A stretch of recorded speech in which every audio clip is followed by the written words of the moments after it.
And so when I think about mature organizations, these are organizations that recognize that development has strengths and weaknesses, product management has strengths and weaknesses, and user experience has strengths and weaknesses.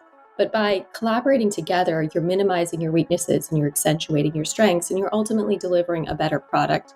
And that builds a more healthy organization and a company that stands the test of time.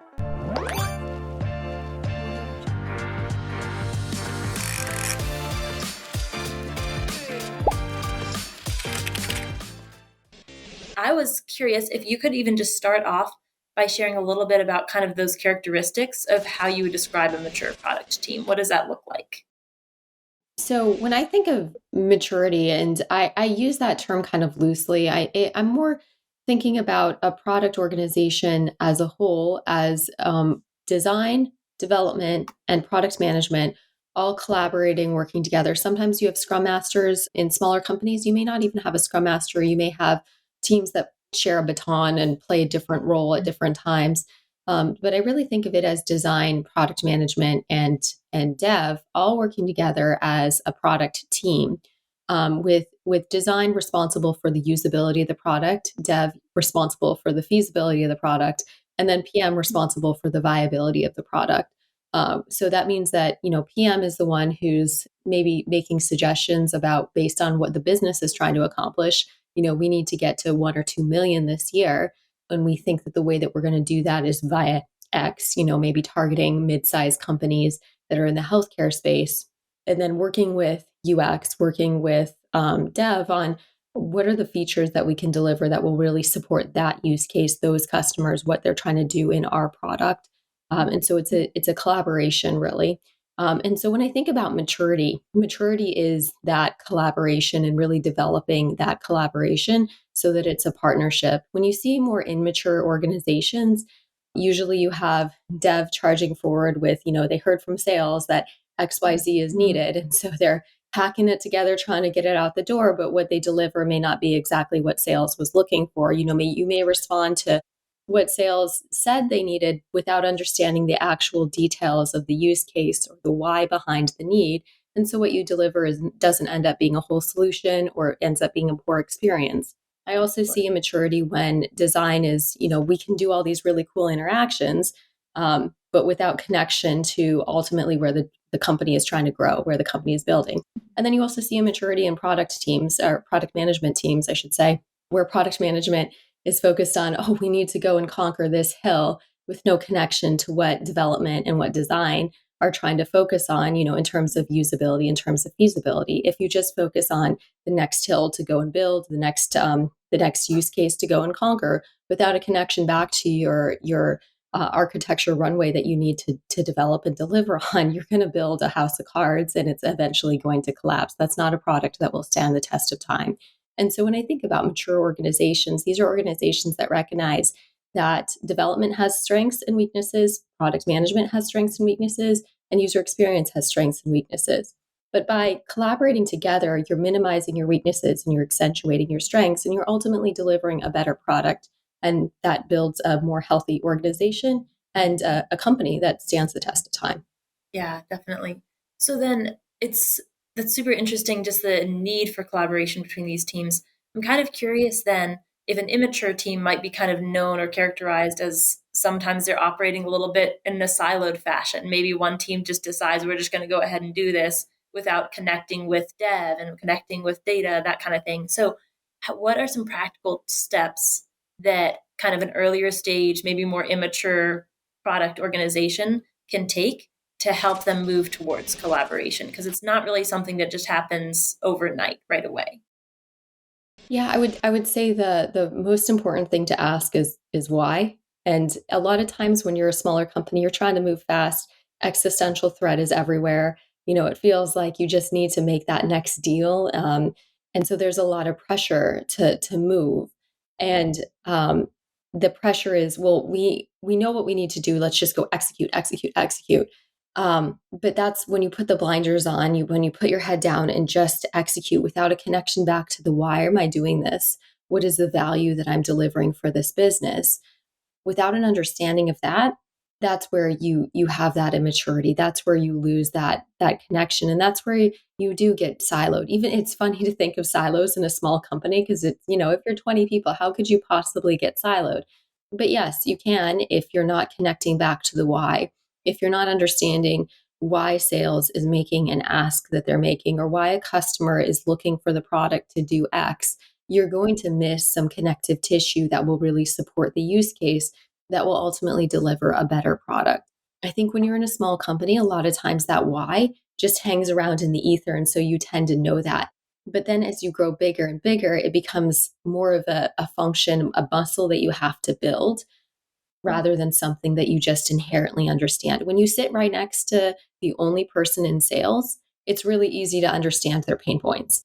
When there's 5 or 10 people in sales, and now the sales team is spread across the United States, it can be harder to understand or empathize with what they're struggling with, what they're trying to do with their customers and their prospects. And so that's where you need to build that muscle of asking, what are we trying to accomplish and how does that align to our business goals?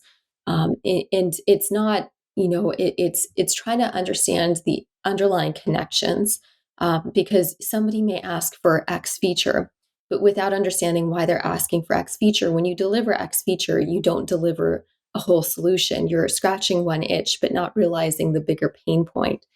A lot of times a customer of a startup will say, well, if it could just do this thing, then I could have a huge workaround for the other problem I'm trying to solve.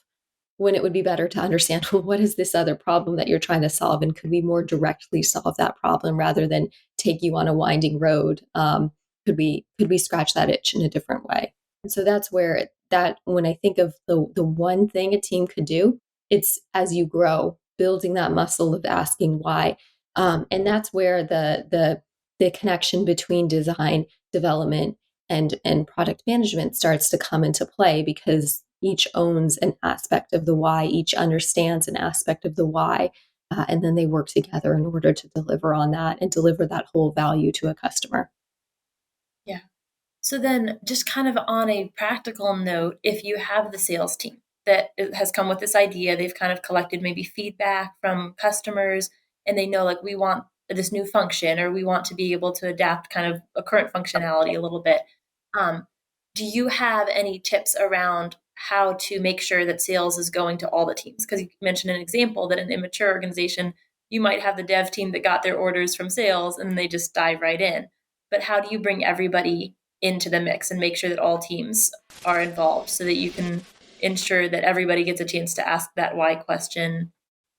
Yeah, that starts to get challenging because it gets into how is your organization designed? What roles do you have within your organization? Arguably, sales should work with product management. Anytime you have customer feedback, especially when it's, we're hearing this same thing from 5 customers, you want to get that to product management because product management arguably is looking across a longer term roadmap and seeing where solving that problem could fit in. And then as product management wants to talk directly to those customers to understand the whole landscape of the problem, not just what sales is saying, but is there anything specific that the customer could give you? And I always bring my design team, my design partner on those calls because they listen and hear other things than what I hear. If it's just me listening in on this call, I might miss something. And I really like it when design can be there. I also really like it when my dev lead can be there as well. He can't always be there or she can't always be there, but I do try to bring them along, because, again, they listen for different things, they hear different things. And so then they have a better empathy and context for what the problem is that we're trying to solve. But I think as you grow as an organization, initially a smaller company, you won't have product management. That maybe is the founder is doing product management. And a lot of times the founder has this deep empathetic understanding for the problem that they're trying to solve because usually they've lived that pain and they're trying to solve a problem for themselves. So that connection for the underlying why comes very, very easily to them because they know in and all the ins and outs of the pain. They know exactly what it looks like. So it's very easy for them to translate that. But as you grow as an organization, usually the founder moves into a CEO role or a CTO role. And so they have other responsibilities. They're building a company, they're raising money. They're working to engage with prospects and customers, yes, but they're also working on where does this company need to go. They're thinking more strategically, which means that they can't spend all the time working with dev on explaining exactly the why behind things. And so that's where that role transitions more to a product manager, more to a design, more to the head, the lead developer, to be responsible for giving that and translating that empathy for the team so that there's a deep understanding of the problem that you're trying to solve. Yeah, super helpful. Thanks for kind of walking through that. And you're so right. A lot of it does depend on the structure of the team and how does sales operate alongside of the technical teams and everything. So going back to this kind of idea of how do you transition from that more immature team to the mature team? So obviously asking the why is a huge one. Do you have any other areas that you try to like incorporate in order to, or just tips that you would provide to earlier stage teams? I see estimation as a big thing that a lot of folks hesitate to do. I think it's very important to have estimation as part of your practices. So I have three problems that I want to solve. Okay, and within each problem, you may have three different ways to solve those problems. So you have now nine epics essentially that you could prioritize. How do you know which epic to prioritize first? Let's pretend all problems are weighted equal. They never are, but in all solutions, all nine solutions are equally meritable. You should prioritize based on what you can get out the door soonest, right?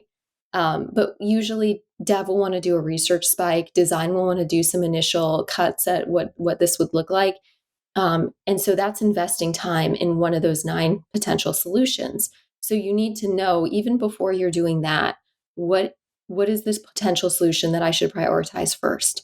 And so I work with my dev and my design. We do t-shirt sizing, and it's meant to be a total swag. Like just give me gut reaction. Is this more or less complicated? Because you're trying to make a decision amongst nine potentially valuable things, and you need to be able to see which one is going to be the least complicated that we could get out the door the fastest. And it's not meant to be a high fidelity, well thought out grooming level estimate, like with planning poker and all of that. No, no, no. It's just like, is this small, medium, large, extra large? And anything that comes in extra large means that we didn't do a good job breaking down that problem, and we can probably distill it into some smaller parts. Something that comes in as a small, great. That's what we need to focus on first, because likely we can realize the ROI, the value of this particular solution fastest. And so you want to be always shipping small increments of value rather than investing heavily in an extra large solution. And you may or may not realize the level of value that you think you'll realize because you're taking a quarter or several months in order to get that value out the door. And that means you had an opportunity cost of the other value you could be shipping. So I think a lot of times there's resistance to doing that sort of low fidelity, I would say, estimation, but it's so important because you really need to be focused on smallest amount of effort or value goes out the door first, because that's how you start building and building and building and building and constantly delivering and delighting your customers rather than making them wait and making them wait and making them wait and then having a big bang delivery. We all know big bang deliveries are highly risky, and you want to minimize that level of risk. So then I'm kind of curious too how your team approaches deadlines when it comes to customers maybe coming back with, deadlines that they are looking for, or if it's just the sales team that kind of knows what that time frame might be, wherever that's coming from. How do you all kind of approach that? That's a great question. And I really like that question because I'm a big believer in not manufacturing deadlines. You will have deadlines. As a business, you may have a marketing launch that you need to support. You may have a customer who's deprecating another functionality and they need your product to take its place. And you may have an end of quarter event or end of year event where you're trying to get money in the door. So deadlines happen, and there's no reason for product management or the product organization to make stuff up because they will happen to the organization. And I don't believe in manufacturing deadlines because it also kind of creates a level of distrust. I want my development team, my design team to be very honest with me when we've hit a snag, there's some surprise, something's more complex than we thought. I want them to be clear on that to me, and then we can look at that problem and say, okay, what are our options here? What else could we do? Could we surge an additional team in to help you get through this so that we make our timeline, or do we need to reduce the scope? You have options, and there's no reason to like add a fake superficial deadline to just put external pressure on a team. When I do have a real deadline, there's I just kind of mentioned it in passing, but there's three levers that you can always pull when it comes to the work that you have. You have time, you have the amount of resources that you put on a project, and then you have scope. And so when you have a deadline, that means your timeline is fixed. You can't move that around. You have a ship date, and you have to get to it. But perhaps you can change the amount of resources. This doesn't always work. Not all resources can converge on a particular problem and help it go faster. Sometimes like getting somebody spun up on how to help with this particular project takes more effort than it's worth. But sometimes you can. Sometimes you can find ways to cut apart your problem and then have others take parts of this solution that you're working on, and that will help you move faster. So, you may be able to have additional resources help you, and then you may be able to play with your scope. This is where MVP comes in. What is, and understanding the details of the problem that you're trying to solve, of course. If you really deeply understand the problem, you can really deliver an MVP that delivers a good solution. That's actually something that we're working on right now. We have a customer, they're decommissioning part of their internal software, and then our product is going to be replacing it. Their deadline is end of February for this decommissioning event. And so we understood the problem that they're trying to solve, but we knew that the amount of work it would take to really deliver a full solution for them would not be delivered until March or April. But we realized, hey, we could do it like this. We can cut up the work like this. We change the scope. It's a less elegant solution, but it meets their needs, and it meets their needs in the February timeline. And then our plan is we'll deliver this initial delivery, and then we'll iterate on it. And then we will get to the full solution in a March or April timeframe, just like we talked about. But now we're allowing them to transition off of their decommissioned software that they don't like, and they're really excited to move on to our product. And we're supporting them through that, and so it's a partnership. It's rather than this me versus you. This is, we are solving a problem together, and it's great when you can partner with a customer like that, and it's great when you partner with your development team, your design team like that, to say, okay, we have a problem, we have more complexity than we expected, it's putting our timelines at risk. What are our options? And that's playing with scope, playing with resources, or playing with your timeline. I think the last thing I really wanted to cover with you was just kind of your approach to roadmaps, because that is something that, again, a lot of early stage teams, they're still trying to figure it out. Maybe they don't have a ton of clarity yet on what that roadmap looks like, but you still need to start building that out, even if it's not quite as official as it might be at a larger company that's a little bit more established kind of thing. It's obviously still very important. So, how can teams start to figure out what to build next, and how might they kind of approach that idea of building out their roadmap? I think one of the dangers of being in a smaller company is you have so much flexibility. Like you could work on this or this. Your product tends to be young, so you don't have a whole bunch of technical debt that you have to pay down. You're still trying to find that product to market fit, and so a lot of what you're doing, frankly, is experiments to see and test where am I getting traction in the market, and then you're iterating. But the danger is that sometimes it feels like every day is a different priority, and that can be dangerous because it can burn out developers when they feel like they're constantly switching contexts and chasing something new. It can be hard for your sales team because now they feel like they have to switch up. Wait, the product does what now? Wait, we're doing this now. It becomes discordant. And so when you start to establish a roadmap, that's basically saying, this is the top priority. This is what we're going to do next. And here's what comes after. And you can be, as long viewed as you want. I personally look askew at any roadmap that looks out like a year, because I'm like, you don't have the confidence, even at larger companies. I'm like, you don't have the confidence to know what's going to change in your market over the course of a year. That's just a little unrealistic. But I think looking across, especially smaller companies, saying the next 3 months is where we're going to focus. The next 6 months for a larger company that's more established. And even a very large company, yeah, you could put out your roadmap to say these are what we think we're going to get after, with an appropriate level of skepticism and holding back some capacity to react to what happens in the market and what sales needs are.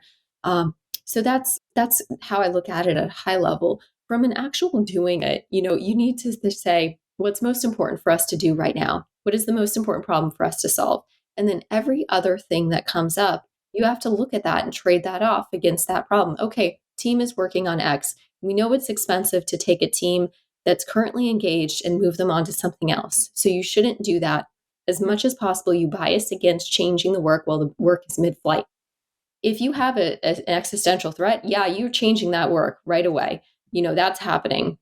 You're yanking that rug out from under those developers and you having them work on something else. But that should be a very uncommon event, maybe once a year. It should not be common. But so you give the dev team work that they're doing right now, and then you're lining up what's next. And what's next is the most important thing for your company to work on, the most important problem for you to solve. And then anything else that comes in, customer needs XYZ. Great, we'll love to do that. We'll put that right after this next problem. So it won't be up next, but we'll be right after.